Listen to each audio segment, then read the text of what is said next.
So Supergirl is coming under fire because they released a behind-the-scenes video showing them creating Lobo with AI. Apparently they were using AI for ideation for how Lobo should look in live action. And now a lot of people that were defending Supergirl are now turning on Supergirl. So we're going to talk about it, and then we're going to talk about, some other backlash to AI. And look, guys, you don't have to like AI, but it is unrealistic to think that these studios aren't using it already. In fact, it was in gaming. There was a developer who came out, it was a couple of months ago, and he said that 90% of studios now are using AI. They're just not telling you. They're not disclosing it. They're hoping you won't figure it out. I can guarantee you these studios, in an attempt to cut costs, are definitely using it. And they're just not going to say anything about it. And if people ask them, they'll just kind of shrug and be like, well, we're just using the latest technology or whatever.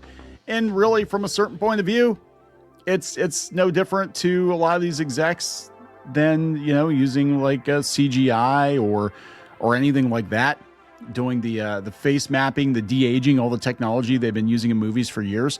This is just kind of the next logical step. But again, a lot of the Supergirl defenders are very anti-AI, and to have them basically show a clip where they're using AI to make the movie is just kind of funny. It's kind of hilarious.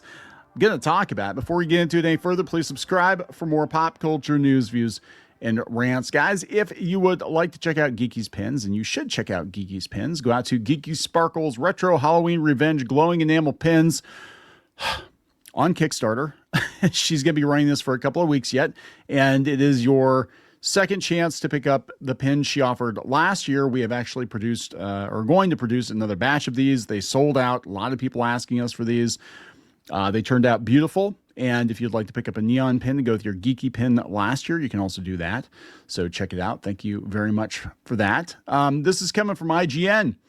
Supergirl featurette wiped from YouTube after fans spot director using alleged AI concept art for Lobo. Fraggin' bummer, dude.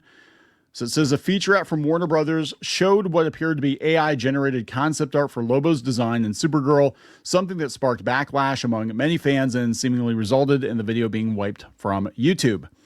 Jason Momoa returned to the DCU as Lobo, decked out in white body paint, black leather, and a sinister grin. A featurette diving into Momoa's performance was uploaded to YouTube after the film's release in summer 2026, showing Supergirl director Craig Gillespie speaking to the actor while swiping through concept art on a laptop, artwork that seemed to be AI generated. While only a few images of Lobo's early look were shown in the distance, it's impossible to ignore their resemblance to AI generated content in terms of lighting and their overall soft, blurred look.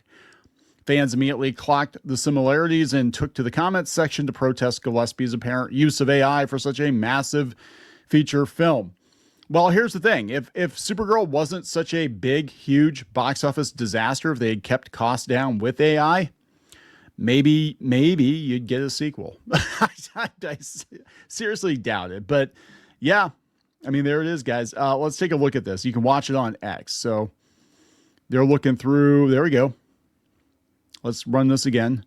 It's only a split second, but God, people are so anti-AI that they're looking for any reason to cancel movies or comics or video games or whatever it is, animation, for suspected AI use. But yeah, they do look very, very AI-like. Now, this is not the final product. This is not what was actually in the movie, but I think they were just ideating. That's what they call ideating. And it's kind of like what Todd McFarlane talked about a couple of months ago, and he got blasted for that, if they're working on a movie, rather than have a team of people take, 2 weeks to get a bunch of concept art to you, you can, generate a bunch of stuff on the fly, then pass that idea off to an artist to finish it, to flesh it out. And, I don't think that's a bad use of AI.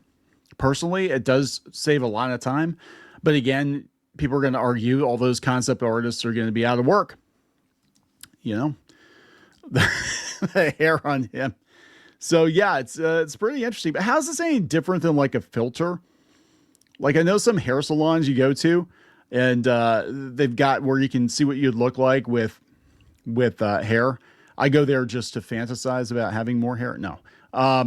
Seriously though, I've been shaving my head since I was like 20. So it's like, I don't give a shit about hair. I would grow hair. But yeah, I've seen it, but you can like, have the filter, put different hairstyles on you or whatever. So the feature was wiped from YouTube hours later. No official comment on the situation has yet been made by DC or Warner Brothers. They won't. Leaving angry fans demanding answers. You mean a handful of angry people on Blue Sky. IGN has reached out to DC for comment. Never hire Craig Gillespie again, one fan wrote on X, which is owned by XAI, and everything you type is training Grok. Don't you see the hypocrisy in this? They got caught in 4K and they panicked, said another of the video's removal. They noticed people were hating the AI and took the video down.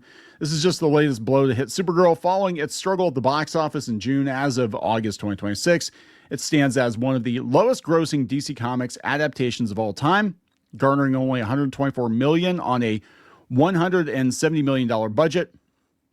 IGN's Clint Gage scored it a 6 out of 10. I think we gave it a 7. No, I think I gave it a 5. Never mind. I think I gave it a 5.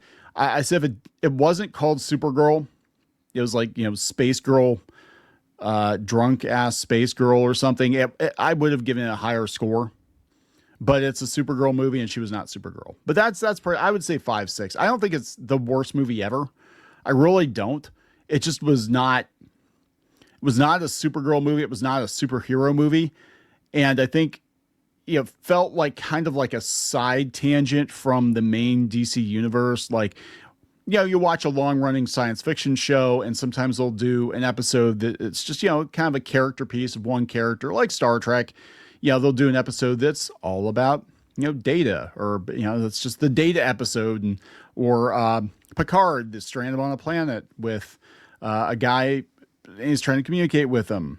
And, that's like a very special Picard episode. Actually, Picard got the most very special episodes. Picard and Worf, and I guess Data. They got the most very special episodes. But that's what this reminds me of. It's like, okay, so let's just assume we had like an established Justice League and let's just send Supergirl off, for a very special episode on her own and bring her back. But it didn't go well. But they're pointing out, this is IGN, they're pointing out that there were fights. Gillespie and Peter Safran did not agree on things. Gunn apparently did not agree on how to handle things. Despite Supergirl's lukewarm reception, Warner Brothers is still moving full speed ahead with James Gunn's sequel to Superman, Man of Tomorrow. It's too late to cancel it. They're balls deep. What happens after that? I don't know.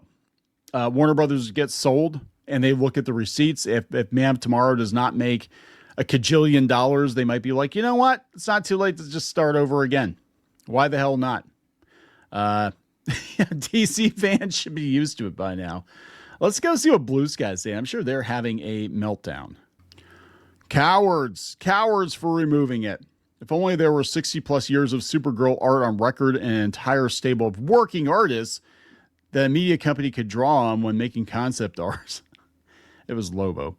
Gunn should have just directed Supergirl himself. No wonder it was so bad. Wow, that was a real sin when you look at the comic the movie is inspired by and how well received the human-made art is, all caps. Yeah, well, that was a huge problem with the movie. I went out and bought the graphic novel after we saw the movie, and I'm like, I really want to compare the two. And the graphic novel, I don't like Tom King stuff normally, but it was a lot better than the movie. And the artwork was beautiful. It was beautiful artwork. If they made the movie look like that, it would have cost like 3 times as much to make, probably, but I think it would have done better. This person says that might explain some things. Has there been a more ill-fitting director-film combination? This person says, it still staggers me how any creative uses this rubbish. Lots of creators, Amy from Iacon, use it because it is going to become the new normal. Just like CGI has become the new normal, just like drawing on a Wacom tablet has become the norm. Using Photoshop for 2-dimensional artwork has become the norm. All of these things, there were pushback against all of these things. It's just the AI is a lot more efficient. But I digress. I find it easiest to assume everything made by a business bigger than about 4 people is probably evil bullshit. That is not untrue. He might as well. It was terrible. I still know why I watched it till the end. You know it's bad early on and it doesn't get better, and I like Superman.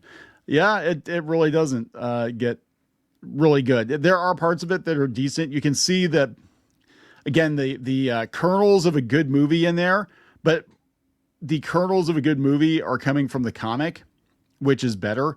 It's still not the bestest thing ever, but it's objectively way better than the movie was. Warner Brothers removed it. Culture Crave. Let's see what they're saying here. Not a good look. We're never going to escape this AI hellscape of a timeline, are we? We have to hope we will. It's starting to make sense why the Supergirl movie looks so brown and bland. That's actually not the reason.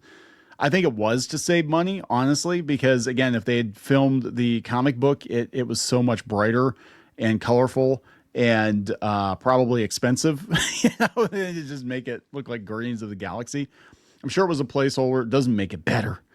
Well, seeing how the lighting shares similar light and heavy contrast to AI generated images, then it's hard to say what it looks. It's not hard to say what it looks like. Doesn't help.